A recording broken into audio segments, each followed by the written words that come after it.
में से एक है और इसका इस्तेमाल खेती एवं औद्योगिक कार्यकलापों में किया जाता है।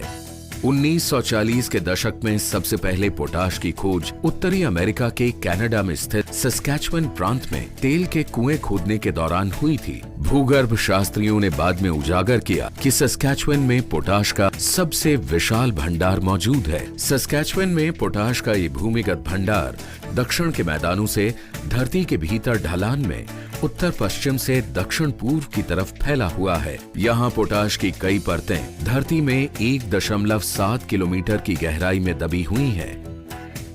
हर वर्ष मोज़ेक में लगभग 120 लाख मीट्रिक टन पोटाश का उत्पादन होता है, जो विश्व की कुल आपूर्ति का 14% से अधिक है। मोज़ेक सस्कैचुअन के कार्य न केवल उत्पादन और आकार की दृष्टि से महत्वपूर्ण है, बल्कि एक लंबे अरसे से विश्व में न्यूनतम लागत वाला भी माना गया है। ये मोज़ेक के ग्राहकों को उच्चतम गुणवत्ता प्रदान करते हैं। वर्तमान उत्पादन दर के अनुसार मोज़ेक 100 से भी अधिक वर्षों तक इन खनिजों का उत्पादन करने में समर्थ है। मोज़ेक के कॉलिन्से, एस्टरहेज़ी और कार्लसबैड संयंत्र आधुनिक शाफ्ट माइंस हैं। 18 किलोमीटर चौड़ा और 30 किलोमीटर लंबा एस्टरहेज़ी संयंत्र विश्व की सबसे बड़ी पोटाश उत्पादन इकाई है, जिसमें 4,800 किलोमीटर लंबी माइन शाफ्ट है। ये एक भूमिगत शहर की भांति है।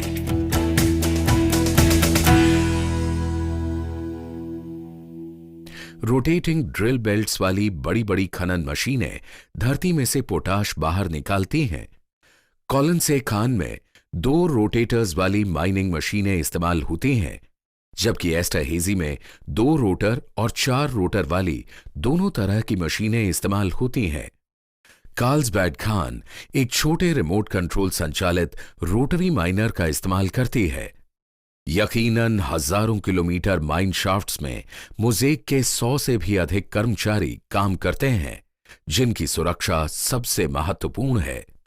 हर रोज हम ये सुनिश्चित करने का प्रयास करते हैं कि मोज़ेक का हर एक कर्मचारी अपने घर सुरक्षित वापस पहुंचे और हमारे माइनिंग ऑपरेशन में हम एक सुरक्षित वातावरण तैयार करें।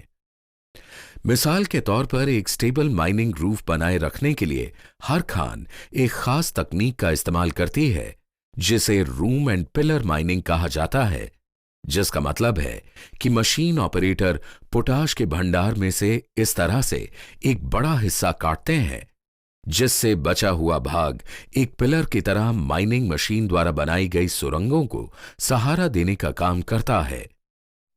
एक बार धातु के कट जाने के बाद कन्वेयर्स की एक श्रृंखला धातुओं को आगे ले जाती है। उसके बाद स्किप कहे जाने वाले विशाल एलिवेटर्स इसे सतह तक लेकर जाते हैं। स्किप्स तकरीबन 1100 मीटर प्रति मिनट की रफ्तार से चलते हैं और अपनी पूरी क्षमता पर ये 36,500 मीट्रिक टन पोटाश हर रोज सतह तक ले जा सकते हैं। इस समय ओर पोटाश, मिट्टी और नमक का मिश्रण होता है। पोटाश को अलग करने के लिए ओर को बाजार तक पहुंचने से पहले सतह पर कुछ प्रक्रियाओं से गुजरना पड़ता है। इस प्रक्रिया को मिलिंग कहा जाता है। ओर को पीस और छानकर पोटाश और नमक के घोल में डाला जाता है। धुलने और तैरने की कुछ प्रक्रियाओं के बाद पोटाश को मिट्टी और नमक से अलग कर लिया जाता है। उसके बाद मिलिंग ऑपरेशन को पूरा करते हुए पोटाश को सुखाकर उसे आकार और ग्रेड किया जाता है। पोटाश के हर एक ग्रेड और आकार का अपना एक अलग इस्तेमाल होता है। कॉलिन्से, एस्टरहेज़ी और कार्लसबैड ऑपरेशंस के विपरीत मोज़ेक की बेल प्लेन इकाई धरती के अंदर से पोटाश निकालने के लिए सॉल्यूशंस माइनिंग नाम की तकनीक का इस्तेमाल करती है। वास्तव में बेल प्लेन इकाई न केवल सॉल्यूशंस माइनिंग तकनीक का इस्तेमाल करने में अग्रणी है, बल्कि ये विश्व की सबसे बड़ी पोटाश सॉल्यूशंस माइन भी है। सॉल्यूशंस माइनिंग इस प्रकार काम करती है। दिशा केंद्रित ड्रिलिंग भूमिगत ओर के भंडार में गड्ढा करती है।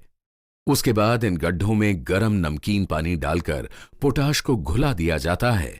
और फिर नमकीन पानी और पोटाश के इस घोल को बाहर निकालकर संयंत्र में प्रोसेस करने के लिए भेज दिया जाता है। इस घोल को वाष्पीकारकों और क्रिस्टलाइजर्स की श्रृंखला से गुजारा जाता है, जहां पर पोटाश के क्रिस्टल अर्थात दाने बनते हैं। उसके बाद इन क्रिस्टल्स को सुखाकर खास किस्म की स्क्रीन्स पर शिफ्ट किया जाता है ताकि इन्हें एक जैसा और सही आकार प्राप्त हो। पोटाश के क्रिस्टल बनाने का एक और तरीका है कूलिंग पॉन्ड्स का इस्तेमाल। पोटाश के घोल को पाइपों द्वारा बाहरी प्लांट में भेजा जाता है। जैसे ही सॉल्यूशन ठंडा होता है, पोटाश के क्रिस्टल बनते हैं और पॉन्ड्स की तलहटी में गिरते हैं। तब फ्लोटिंग ड्रेज का इस्तेमाल करके क्रिस्टल्स को वापस प्लांट में पंप कर दिया जाता है। क्योंकि अधिकतर काम प्रकृति करती है, इसलिए पोटाश उत्पादन का ये तरीका बहुत ही ऊर्जा कुशल और सस्ता माना जाता है। मोज़ेक के उच्च ग्रेड स्टैंडर्ड को प्राप्त कर और विभिन्न प्रक्रियाओं द्वारा अलग किए जाने के बाद अब पोटाश ढुलाई के लिए तैयार है। लगभग 120 लाख मीट्रिक टन उत्पाद हर साल ढोए जाते हैं। विश्व भर में अपने ग्राहकों तक मोज़ेक पोटाश को पहुंचाना एक बहुत बड़ा कार्य है। मोज़ेक पोटाश का 1/3 हिस्सा ही उत्तरी अमेरिका में बाकी रहता है, जहां ये मक्का और गेहूं जैसी फसलों के उत्पादन के लिए उपयोगी तत्व है।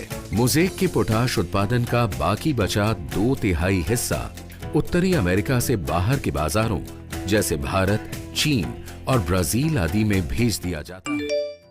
इन देशों और अन्य विकासशील देशों में बढ़ती हुई जनसंख्या उपलब्ध भूमि पर भारी पड़ रही है, जिसके कारण कृषि उत्पादन में उर्वरकों की भूमिका बढ़ती जा रही है। यही कारण है कि मोज़ेक संसाधनों के खनन से लेकर फसल के लिए पोषक तत्वों के उत्पादन तक की सभी प्रक्रियाओं में शामिल है और दुनिया भर में अपने ग्राहकों तक अपने उत्पाद पहुंचाता है। 100 से अधिक वर्षों के लिए भंडार के साथ आगामी कई दशकों तक मोज़ेक पोटाश का एक मुख्य स्रोत बना रहेगा, क्योंकि हम एक बड़े पैमाने पर विश्व को भोजन और पोषण देने के अपने उद्देश्य को पूरा करने की दिशा में प्रयत्नशील